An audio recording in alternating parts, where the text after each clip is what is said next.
Hi, this is Kevin Conroy, and you're listening to the GeekCast Radio Network. This is Batgirl, and this episode of Legends of the Dark Knight features Stephen C. Phillips and Mike Blanchard.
Hello and welcome to the long overdue Legends of the Dark Knight. I'm your host, Steve Megatron Phillips. Joining me in this trip to Gotham City is...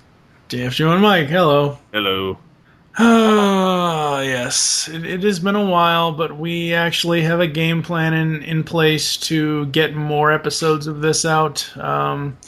Yes, after... I will be moving in about a week or two, and afterwards we will start...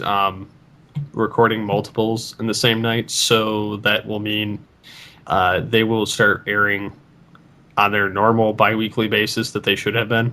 Yes. So there will not be any missed episodes. Yes. And we are still trying to get Mark Hamill. We have yet to get a reply as far as that goes. We will continue to try to get him. I'm trying to think. Who else? I guess I could try for Adrienne Barbeau. I don't know if we'd ever get her, but Catwoman, voice of Catwoman.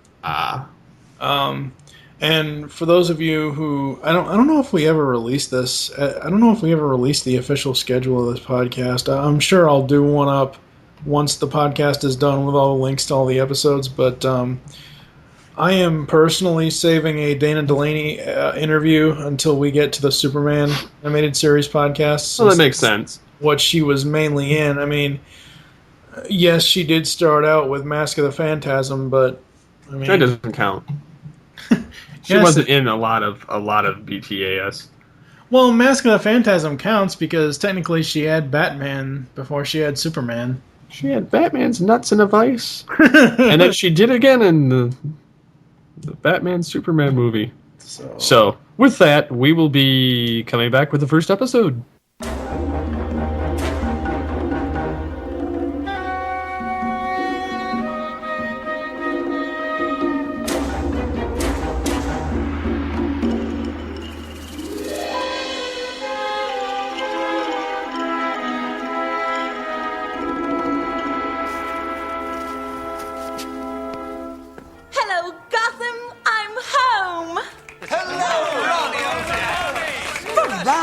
Darling, you look smashing.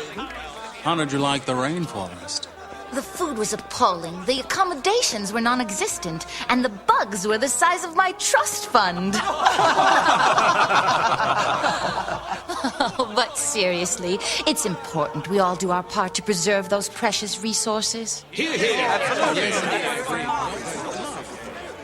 Look at them, celebrating without a care in the world. I think it's great that Veronica's finally doing something worthwhile with her money.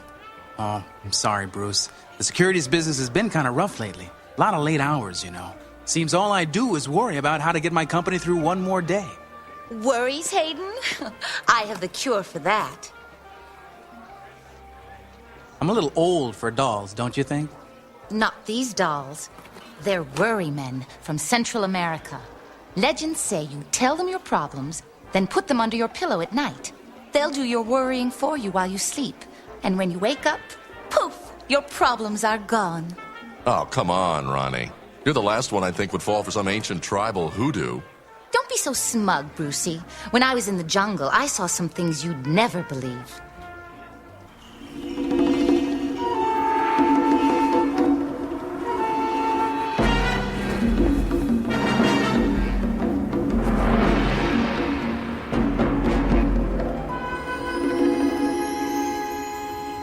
And I tell you, I haven't had a bad night's sleep since my trip. Well, it sounds great to me. In fact, the little darlings work their magic for me all day long. See? Aren't they precious?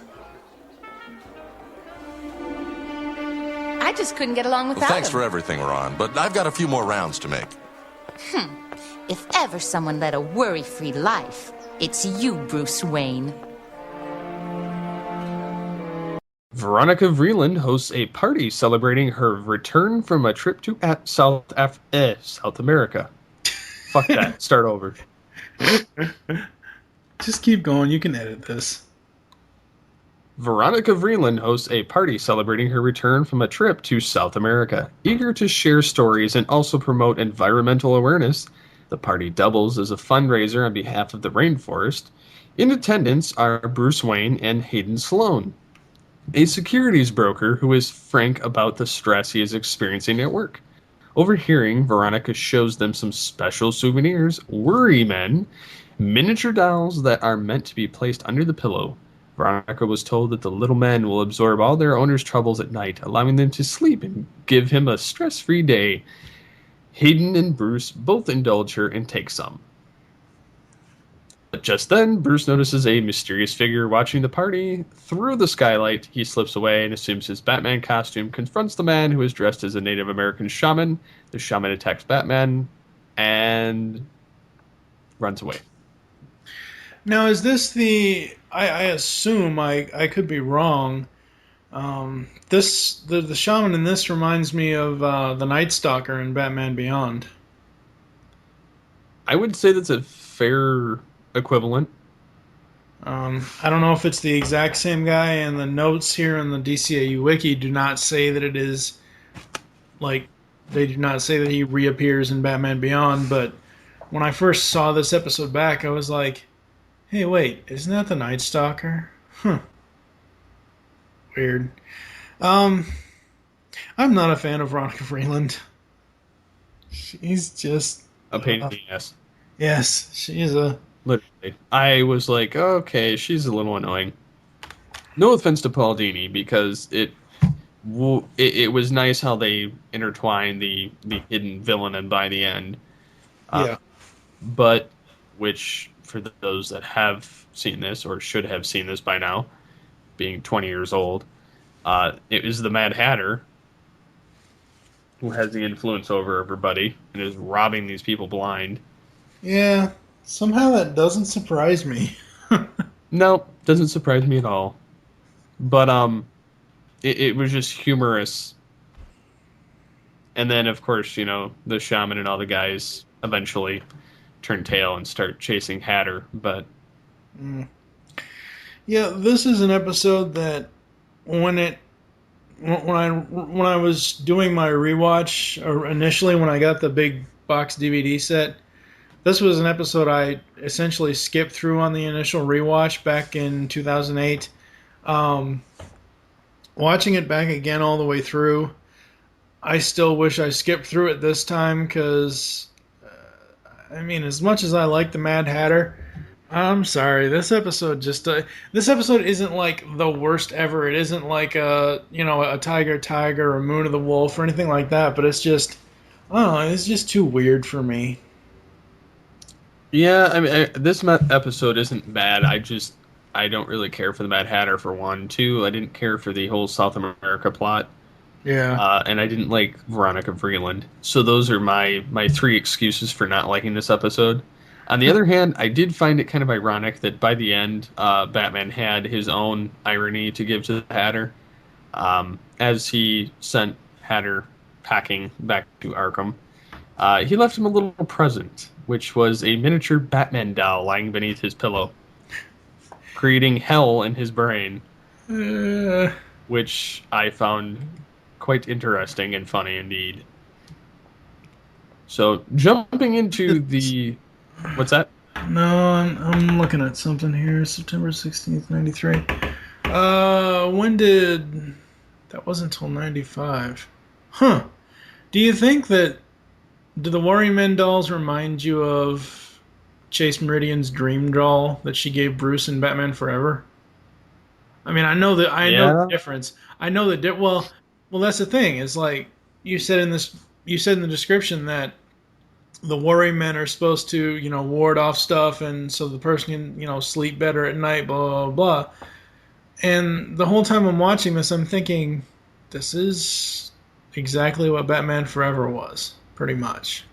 At least part of it, with the dream doll that Chase Meridian gives Bruce and that. So this would have been better as Batman Forever over what was there. Yeah, I agree.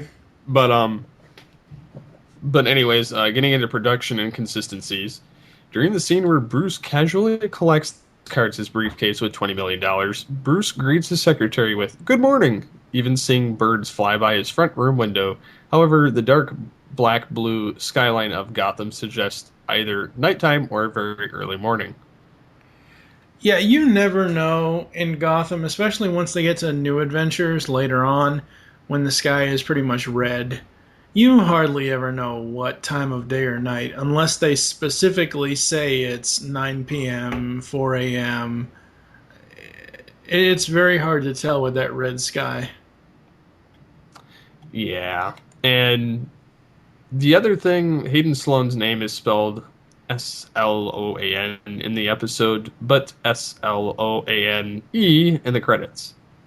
Which, whoever's paying that close of attention to the name in the credits enough to complain about it needs a hobby. Getting into trivia, Hatter's quote is from Lewis Carroll's poem Jabberwocky, featured in Through the Looking Glass. Mm-hmm.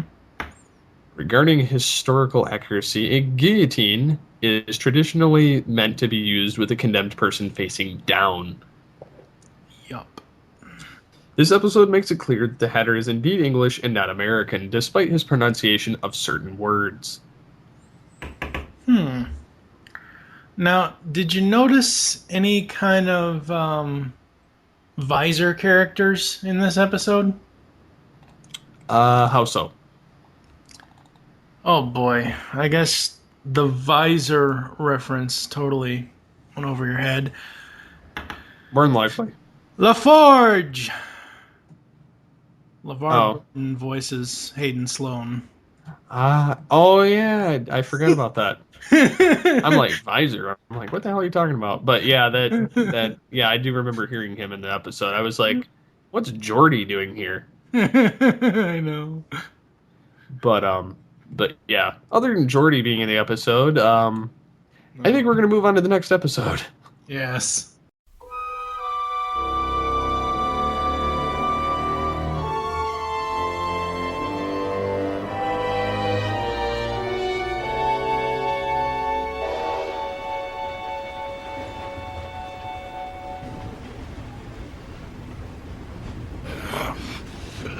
Don't bother trying, Croc. Those cuffs are stacked polycarbon alloy. Not even you can break them.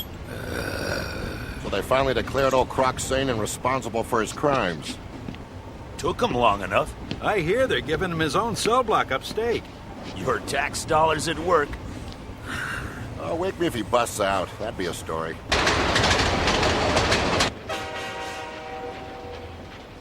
You know, there's something the brains back at the joint didn't think about. Yeah, what's that? Crocodiles got the strongest jaws of any animal around. Get back! Did you hear that?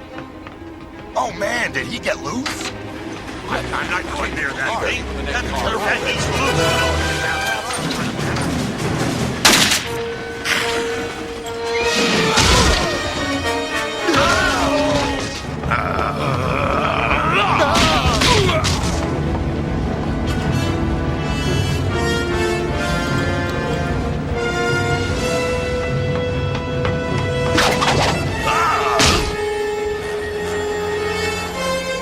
Batman, come on, can't you do any better than that? You want a piece of me?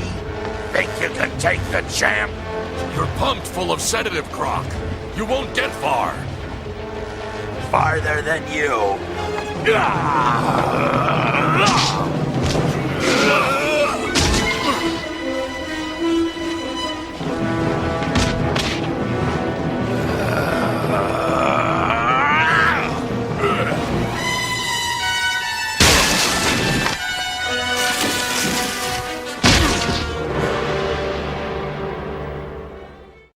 Next up is Sideshow. In the forest outside of Gotham, a train carrying Killer Croc drives down its tracks. Croc has been declared sane and therefore responsible for his crimes, and he is now to be taken to prison. The reporters discuss this and jokingly claim to wish he breaks out so they have something to write about. Mere moments later, Croc breaks free of his chains by biting through them and overpowers the guards. Fortunately, one of the guards manages to shoot him with a tranquilizer dart before he climbs to the top of the train. Batman, who has disguised himself as a reporter, gives chase and the two fight. During the fight, Croc falls off the train and pulls Batman down with him. Batman is knocked out while Croc remains conscious. He tries to crush Batman's head with a boulder, but the sedative makes him woozy and he misses. After failing to kill Batman, Croc falls off the cliff he's on and runs away. I hit him with a rock! This, I know this is probably controversial as far as whether it's true or not. This is possibly the episode that is referenced earlier, even though it hadn't happened yet. But this is probably the episode that they referenced earlier in Almost Got Him when he's like, I threw a rock at him. I wonder if the production of this one was actually before that one.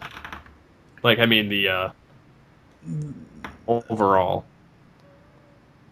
The production number of Sideshow is 66. Let me look up Almost Got Him. But as for this episode, while we're waiting for that,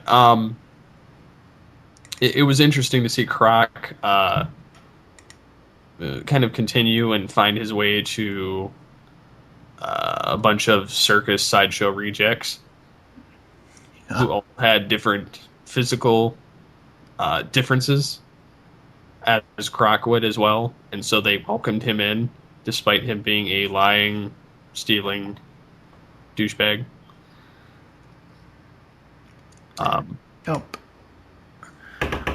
Yeah, he is a lying, stealing douchebag. Production number for Almost Got Him was 46, so no, this happened 10 episodes after. I just thought it would be funny then to reference that in a sense. Well, I guess, I mean... Because he almost hit him with a rock. Yeah, well, DCAU continuity is screwed up in the first place. I mean, as far as, like connecting stuff to have an actual straightforward continuity, I mean, and it's a light thing here in Sideshow about The Rock, but I mean, it was like, hey, there's that story of how he almost got him when he almost hit him with a rock. But he missed. This is a Croc episode. I don't like Croc. The only time he was kind of a Croc. Yeah, the only time I liked him was in Almost Got Him. Because he wasn't actually Croc? Yeah, well, yeah, but... Through part of it? Through part of it, yes. But it just, I don't know. I don't see Croc as... I see him as the middle ground of Batman's rogues gallery. He's not a gangster like Rupert Thorne or Daggett or anybody like that. At the same time, he's not just a common criminal, so he's not that low. But he's not as high as, say, like Two-Face or the Joker or hell, even the Penguin. Even though the Penguin, when you boil him down, he's just a common criminal as well. But he's, Croc is nowhere near the greats of Batman's rogues gallery. He's in the middle. And you even notice that in every episode he's in. Yeah. And there'll be one coming up later in the podcast. Not this episode of the podcast, but later on in a future episode where he teams up with Baby Doll. Ugh, I hate that episode. God. I would rather watch this one again before that one. And that's putting it lightly. Yeah. But anyways, in this episode, Croc pretends to be all nicey nice and makes it look like Batman is evil, and Batman tries warning the people, and then Croc backstabs the people, and the people help Batman, and essentially, the police end up taking down Croc, but it's a big mess throughout the entire episode. But you get to see, Billy, the almost seal-looking kid, help Batman at one point so that they can take Croc out. But the nice Hannibal Lecter essence at the end was great for Croc. because he's fitted with a straitjacket and a mask preventing him from using his jaws before he's taken away. Yes. And we should also note that Goliath, the character Goliath, this is the first appearance. I know I'm jumping ahead to the trivia here, but I can't help it. This is the first appearance of Brad Garrett in the DCAU. He would later go on to voice Lobo and what's his name? Lobo and Bibbo Bibowski in Superman the Animated Series. But he was so much better as Lobo. Well, yeah. Well, I mean, Bibbo is just a regular, straightforward source that Lois has in STAS. I mean, he's essentially a mumbling Lobo. That's really what he is. As far like if you took all the attitude out of Lobo and mixed in mumbles from Dick Tracy, that's what Bibbo is. He's a longshoreman worker that constantly talks to himself. But no, this is Brad's first appearance in the DCAU here in this episode. Overall, I didn't care for this one. It's a crock episode. It's kind of a crock. Yeah. The best part about this episode, Brad Garrett. Yep. So with that, we'll be moving on.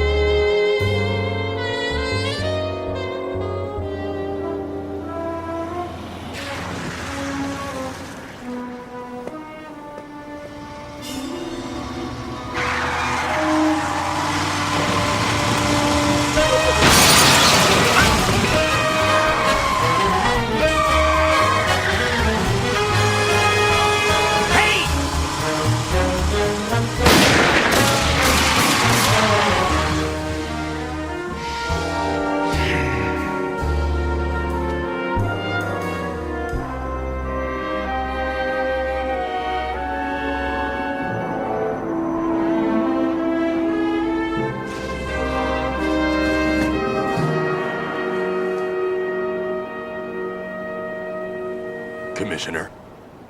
Nope. Me. I got a problem. And you want my help?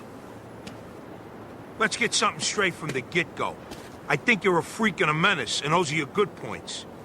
But the commish says you serve a purpose, so I go along. I appreciate your honesty. What's the problem? Somebody's got it in for me. Tried to give me a fender massage last night. It ain't the first time. Last week, too. Any suspects? So many they could have their own zip code. I put a lot of guys away and they hate me for it.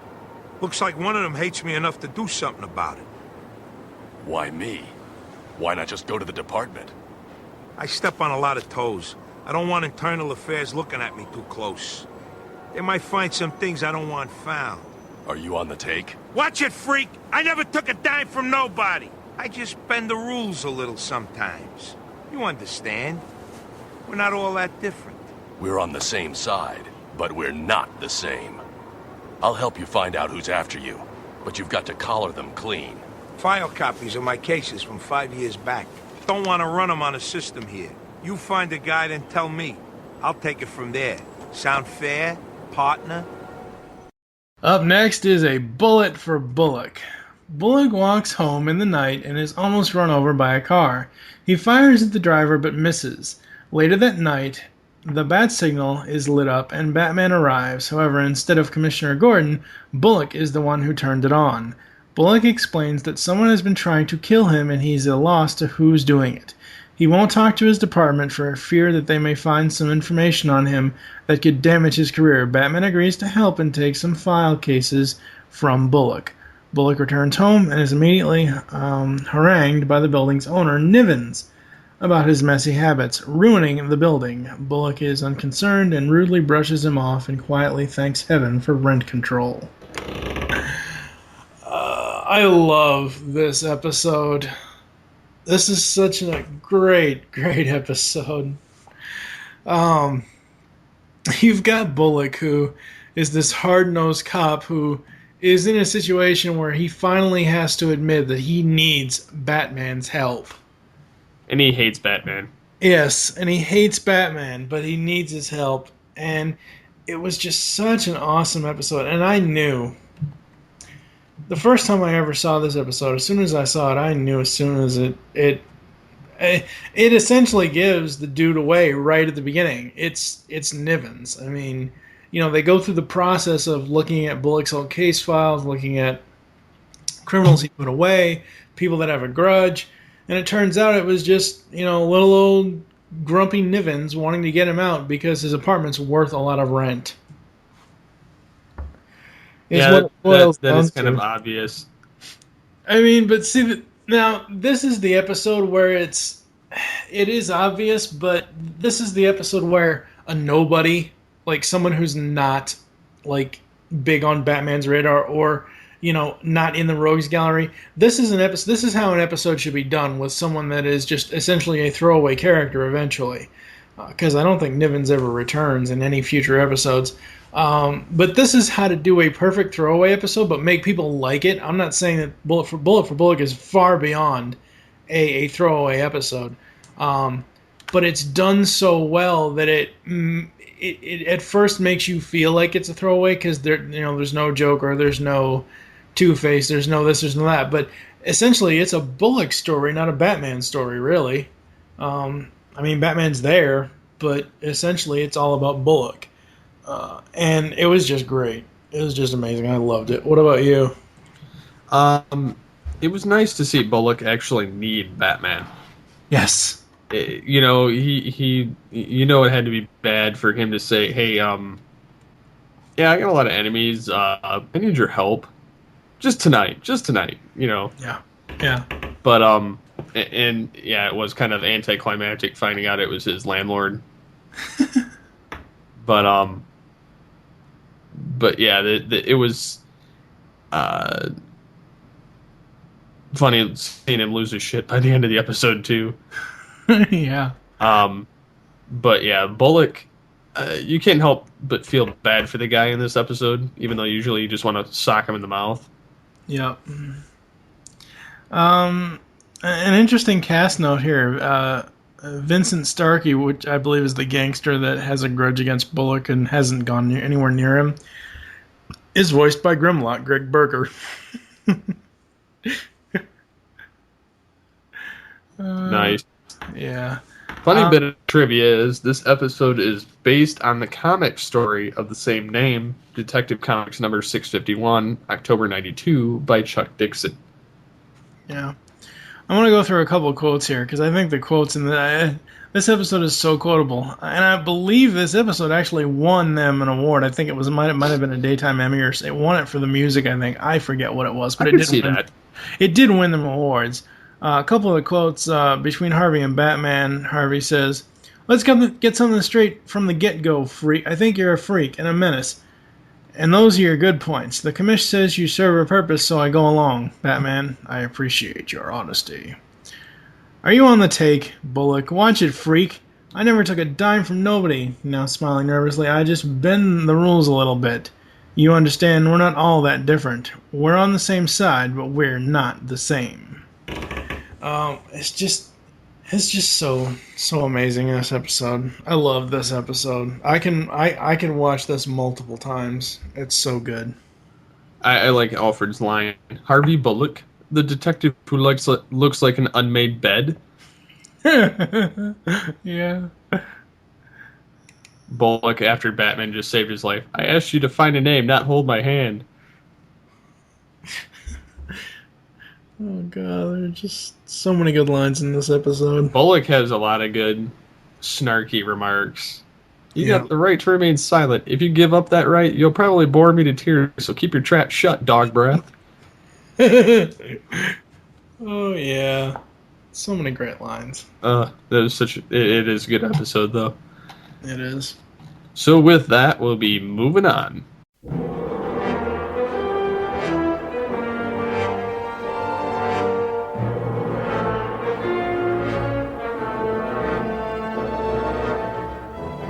Prisoner will stand.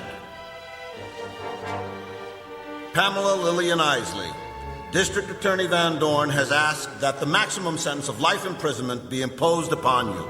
However, as your apprehension came at the hands of the Batman and not a recognized agent of the law, this court has no choice but to return you to Arkham Asylum, where it is hoped you will complete your rehabilitation.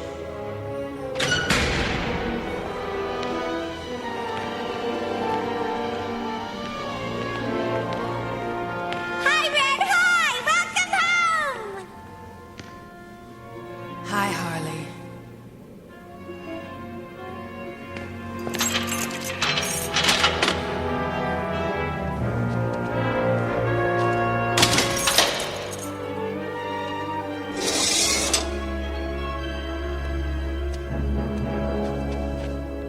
Aw, things didn't go too good, huh? Nope. Well, cheer up. Word is we're gonna throw a little party. And old Jervis here has the invitations.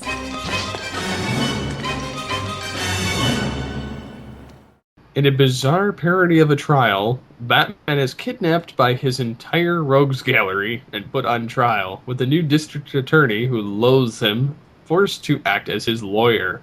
I love this one. Yeah, I do too. And look, another Paul Dini and Bruce Timm episode. Yep. So, gee, imagine how this one came along, and it kind of makes you feel like you're at home with the Arkham games too. Oh yes, because it's very similar in that the entire rogues gallery is after Batman. Yep. But yeah, I love this episode. I think it's great that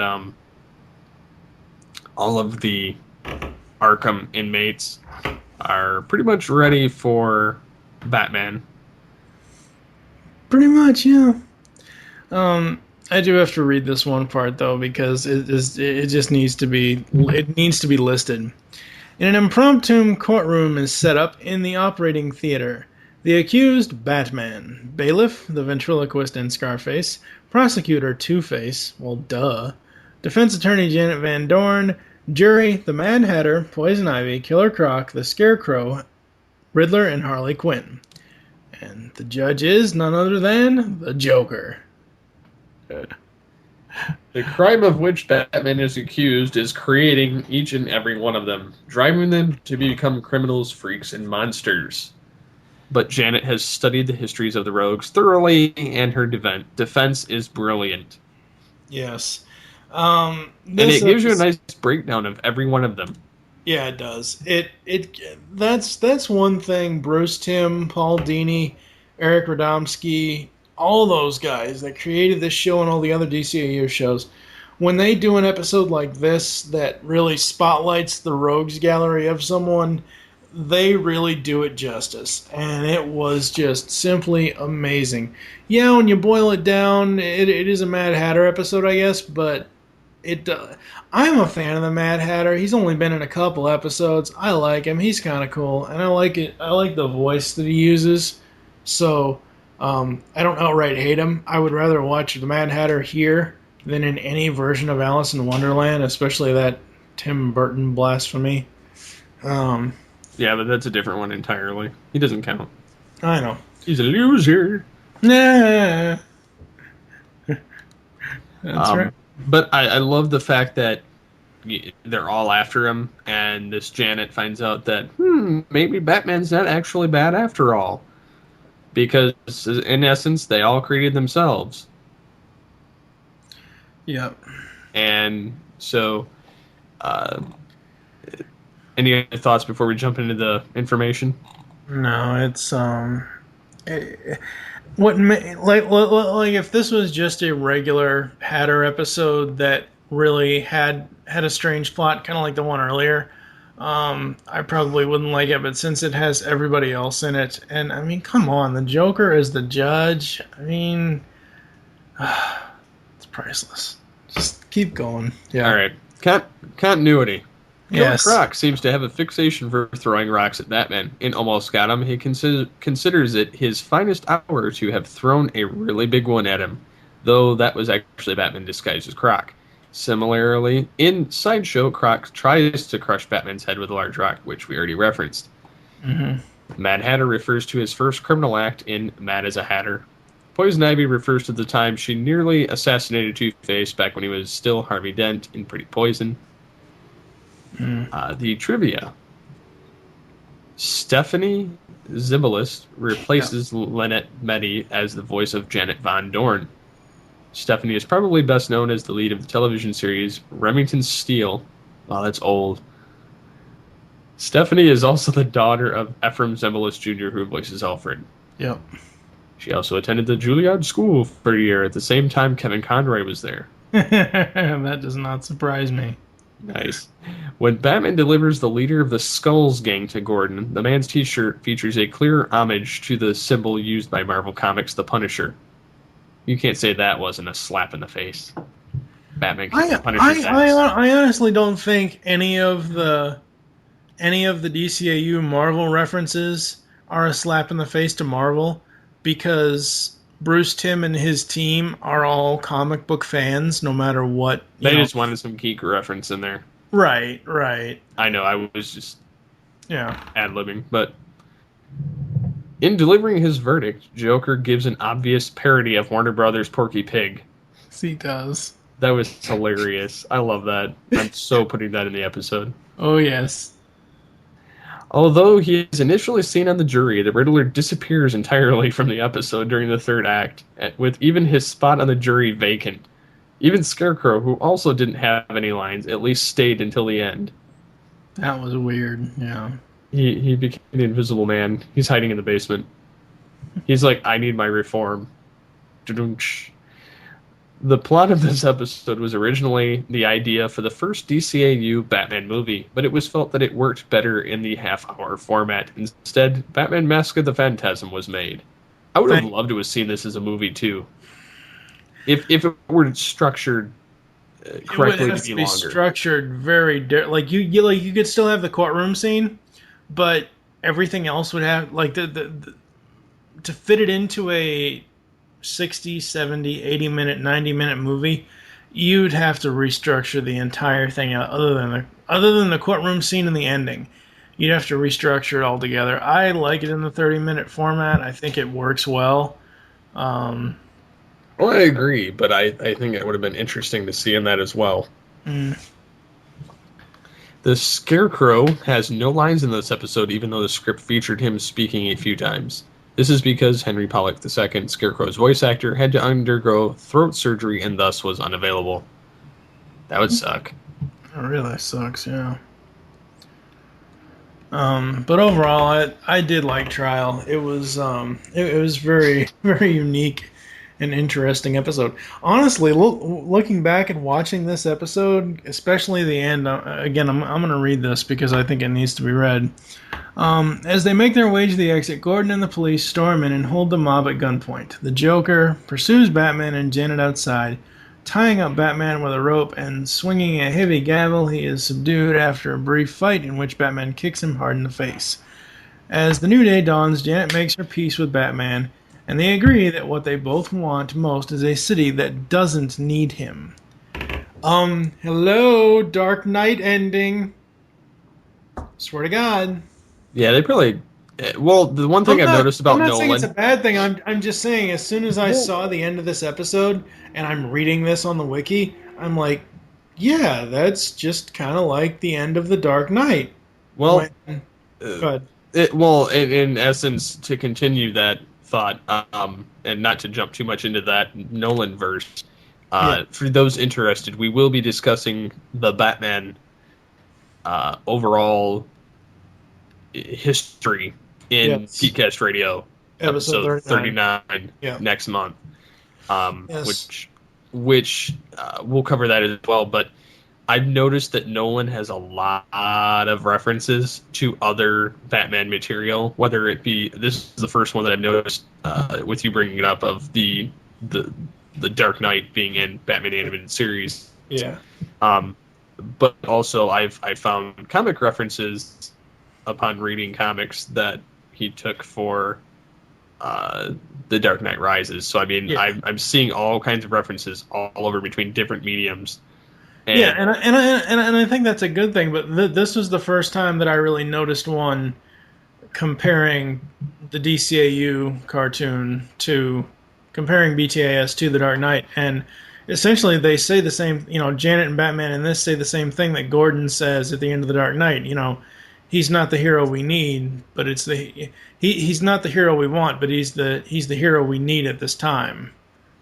Yeah, and that's essentially it's kind of what the same thing they say here, that they both agree that in one day they hope that Gotham City is that eventually comes a city that doesn't need Batman.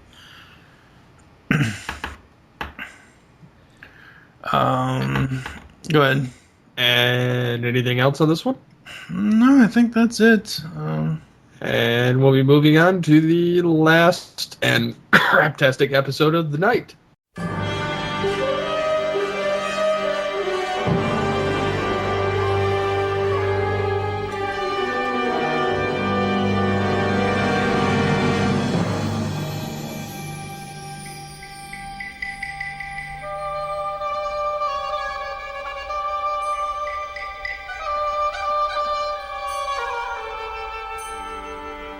Without a doubt, this will be one of the best museum exhibitions Gotham City has ever seen.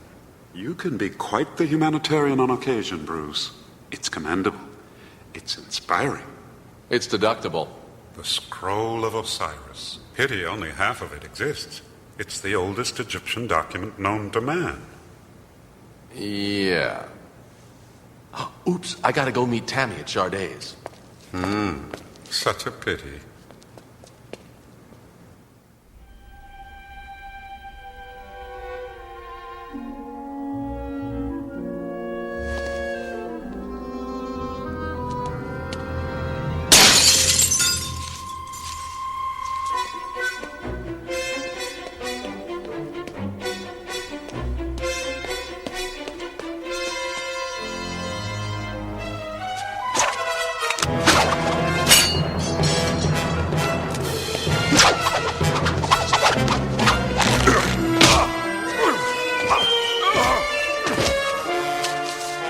Let's have a look at you. Ubu. You could have been my successor, detective. Instead, you will suffer the fate of all mortal flesh.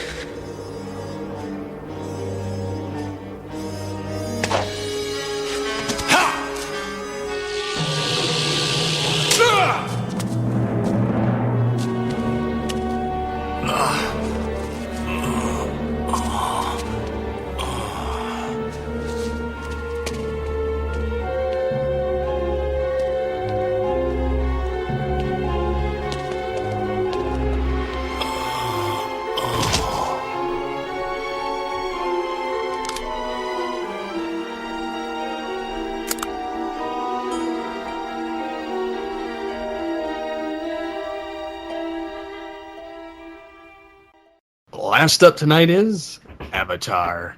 Just the name alone makes me want to puke. Time and place is Egypt, 1898. A young boy brings a lantern to a young explorer.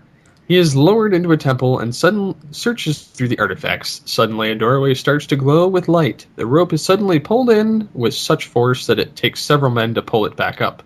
When it is pulled back up, only a burned, frayed end is retrieved. The explorer is nowhere to be found. Back at the present, Lucius Fox commends Bruce on his donating several Egyptian artifacts to the museum. Amongst these artifacts is a half of the Scroll of Osiris, the oldest Egyptian document currently known. And it's later stolen. That's all you need to know. And knowing is half the battle. G.I. Joe!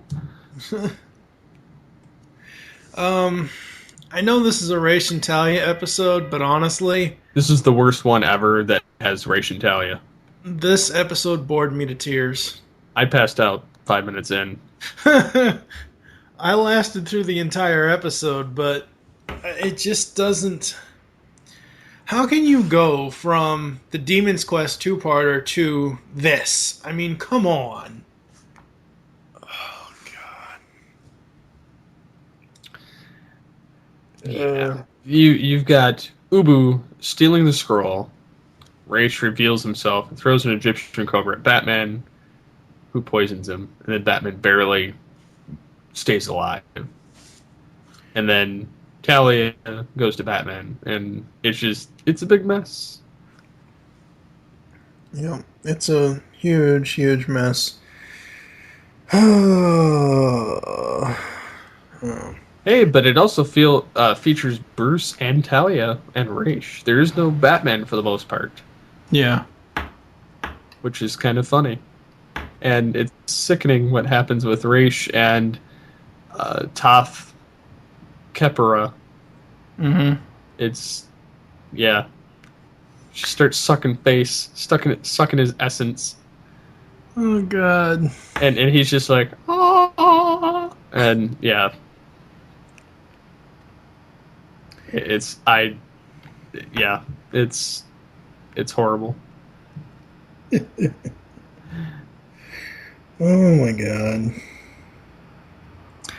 Alright, so before we get into the trivia bits, actually we need to go ahead and do the trivia, because we have yet another Star Trek reference. Okay.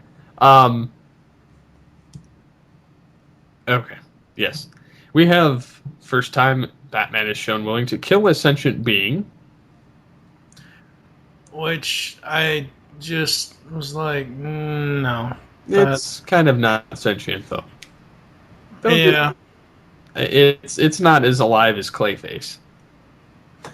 And that's true. It's like killing Scarface. Yeah. Yeah. So Toth Kepera refers to herself as Legion because many have shared their knowledge with her. This is an allusion to the biblical demon Legion. Nichelle Nichols of Star Trek fame as Uhura, and then you have Brock Peters, who is Lucius Fox, and you have David Warner, who is Ra's al Ghul. All appeared in the movie Star Trek VI: The Undiscovered Country, which is my favorite Trek film of the past.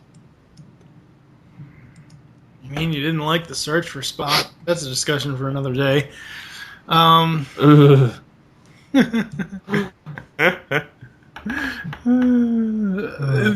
only saving grace for me in this episode really is Helen Slater voicing Talia.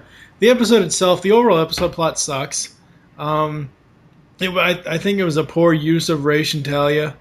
And, you know, when's Batman just going to kick Ubu in the nuts? I mean, come on.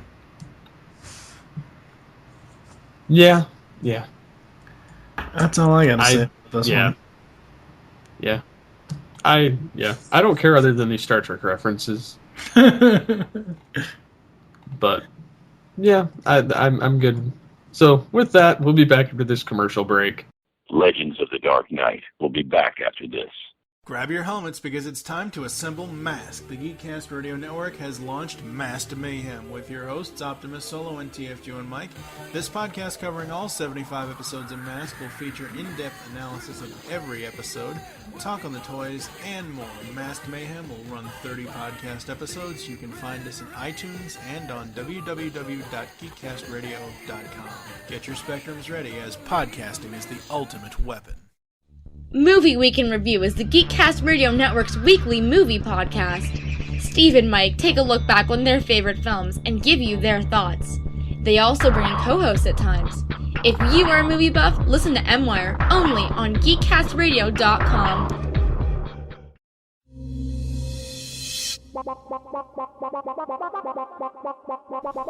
You can now hear our show on Stitcher Smart Radio. Stitcher allows you to listen to your favorite shows directly from your iPhone, Android phone, BlackBerry, or Palm phones. On demand and on the go. Don't have Stitcher? Download it for free today at Stitcher.com or in the app stores. Stitcher Smart Radio, the smart way to listen to radio.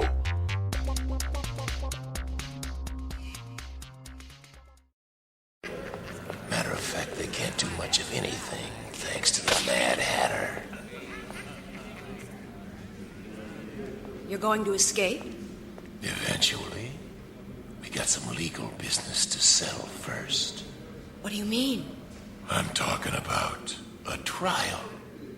Me, the prosecutor, you, the defense, and your client.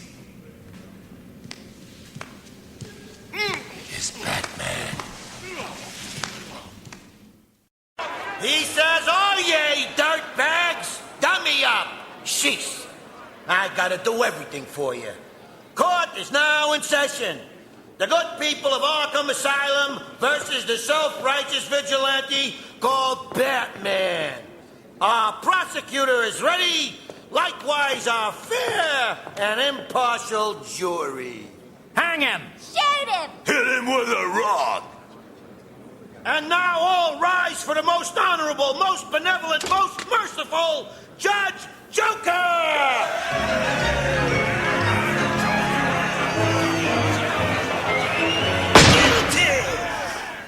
I was promised a chance to defend my client. Oh, very well. Like it'll make a difference. Mr. Prosecutor, make your opening statement. Hey GeekCast, Tara the Rising Star here for Legends of the Dark Knight podcast. Here are my thoughts on the episodes we'll be talking about this episode. First off, with the Worry Men. The Worry Men was a pretty good episode, I have to say. When you first watch it, you don't really have an idea of who exactly is behind the crime, but when you find out it's the Mad Hatter, you're really surprised.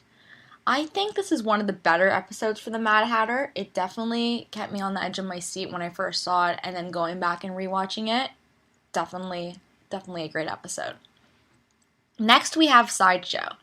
Sideshow, I have to admit, was not my favorite episode because, yes, you have Croc in it, but it felt flat to me.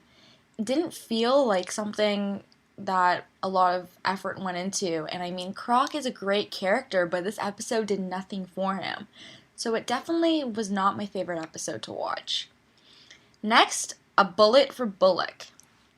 This episode, I have to say, is my favorite of the ones we'll be covering this episode. I loved the writing. I loved the storyline. I love how Bullock has the guts to go and ask Batman for help when the whole series he's bashing Batman, and he's still bashing him when Batman saves his life, not once, but a couple of times throughout the episode. And the funny thing is, you kind of have an idea of who the real villain is in the beginning of the episode when you see the landlord. I have to say this episode was extremely well written. It definitely had great storyline, great characters, and it was just fantastic. Next, we have Trial. Trial is another fantastic episode, and I have to say, I love seeing most of the amazing Batman villains in this episode, and seeing Batman being put on trial, and seeing Joker playing the judge. Oh man, you know you're in for it when Joker's the judge. It was a fantastic episode. I loved it. I loved every minute of it. And I highly recommend you watch it because you won't be disappointed. You definitely want to check out Trial. Finally, we have Avatar. I can't really say much about Avatar because I didn't really understand it. And I didn't really like it that much. It kind of just didn't do anything for me. So, not much to say on this episode.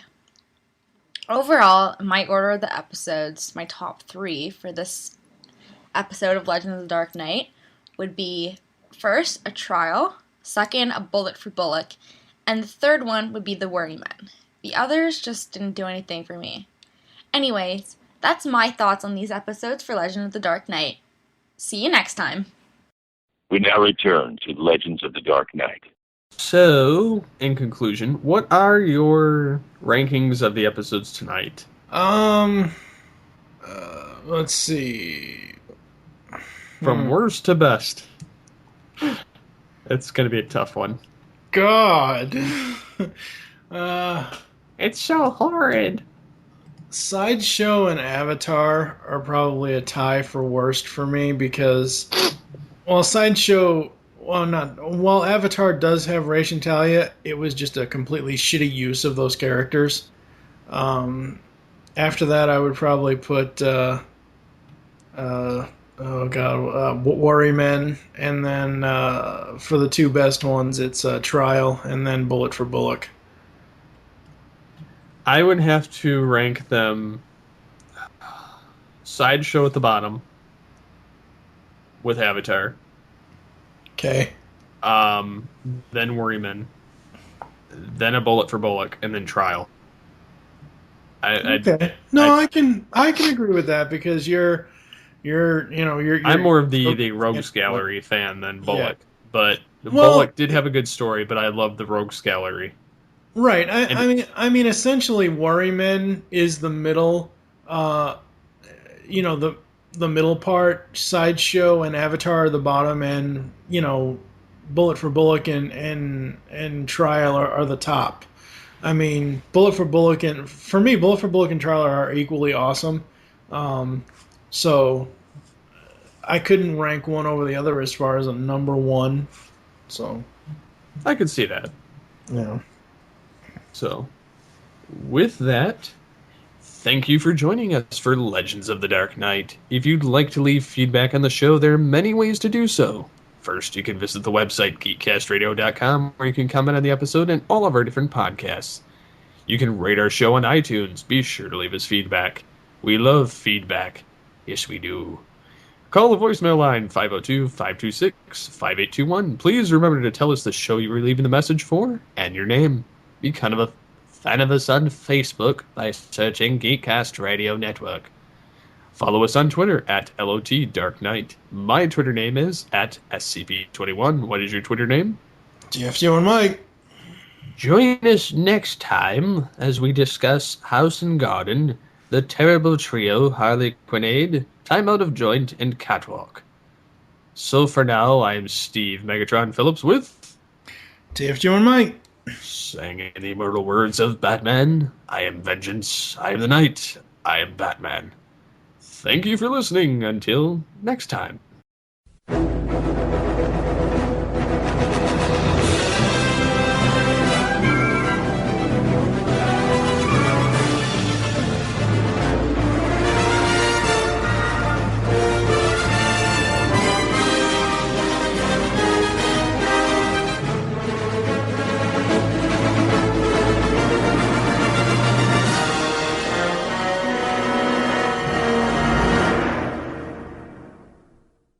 This is Kevin Conroy, and I am the goddamn Batman. Houston, we have a problem.